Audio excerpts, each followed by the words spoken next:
Gianna House is more than just a shelter.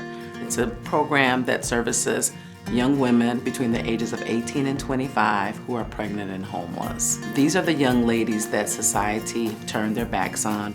These young women have lived out in the streets, and so they're missing all of the things that you or I would have learned just living in your typical traditional family home. And so these young ladies are left to their own devices out in the community or out in the streets, if you will.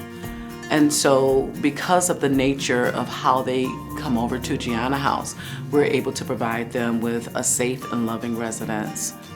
We are a source of independence. We are a source of them being able to have a proper livelihood out in the community. And so yes, not just for them, but for their children as well. Our goal is to break the cycle of poverty. One example of a young lady, she came into our program, she was pregnant.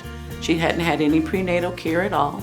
So one of the first things that we needed to do was get her set up with health care. She came through our doors with nothing. She came through our doors with the clothes on her back and a phone cord. And so she left with a healthy baby and being able to be independent. In my opinion, and I believe in her opinion as well, she had a good experience at Gianna House. One of the big goals we have here at First State Bank is to continue the community involvement that we've been doing for 105 years.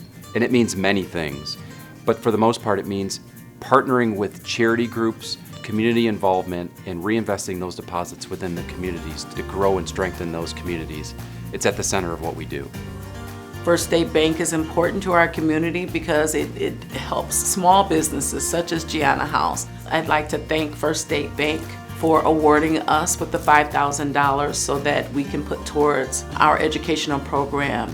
We're hoping that these funds will, help the lives of many young women to come.